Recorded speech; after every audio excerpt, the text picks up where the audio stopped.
Si gioca per non far crescere la pancia che dopo viene alimentata nel terzo tempo. È vero, però l'obiettivo comunque è quello di trovarsi in palestra, di far bene anche in campo, perché per divertirsi poi l'obiettivo è quello di far bene anche in campo e di avere dei buoni risultati. Andiamo in provincia di Padova e precisamente a Piove di Sacco, dove c'è una società fondata nel 1970 che negli anni 80 ha partecipato anche ad un campionato di Serie B e che oggi più che altro fa giocare e divertire i suoi ragazzi.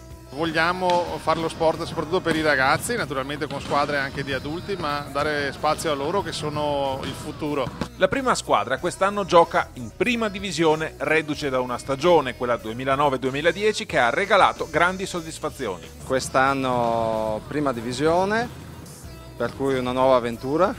Per qualcuno di noi è effettivamente una nuova esperienza, per qualcun altro invece è un ritorno. Veniamo da direi un'ottima stagione l'anno scorso, durante la quale abbiamo fatto l'Unplane, campionato e Coppa Padova, e per cui c'è un po' di aspettativa anche per quest'anno.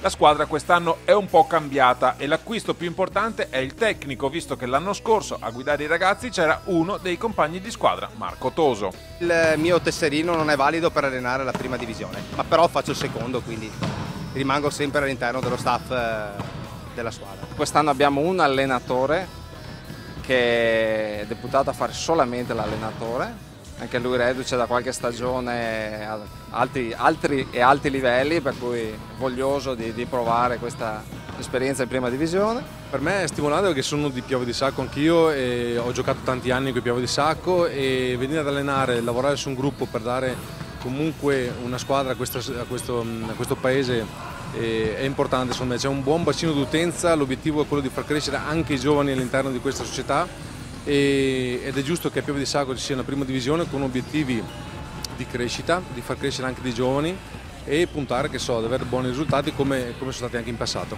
E in mezzo a giocatori d'esperienza c'è anche qualche giovane interessante che proviene direttamente dal vivaio. Abbiamo un giovane molto promettente che gioca in selezione sia provinciale che regionale, molto valido, sicuramente si farà conoscere nell'ambito della Pallavolo Padova. Devo ringraziare tutta la squadra che da ogni singolo elemento mi dà una mano proprio per affrontare al meglio questa esperienza, che non è facile, ma ci si può riuscire. Se saprà lavorare con umiltà e con tenacia, non è escluso che possa raggiungere dei buoni risultati. La nostra missione è proprio dare spazio ai ragazzi e ai bambini qui di Piove di Sacco. Abbiamo un centinaio di atleti, quindi numeri molto alti, e il risultato naturalmente di un lavoro di tanti anni e di tanto impegno, però lo spirito è lo stesso, nel senso che questa squadra che si allena adesso e i ragazzi vengono qui per la voglia di fare sport, di divertirsi. Nessuno lo fa come un'attività economica, ed è questa forse la grande risorsa della Pallavolo Piove. In società spazio anche alle ragazze. L'Under 16 è allestita in collaborazione con la Pallavolo Mille Campi di Codevigo. Siamo nel giovanile, puntiamo assieme, lavorando insieme per costruire un qualcosa che può crescere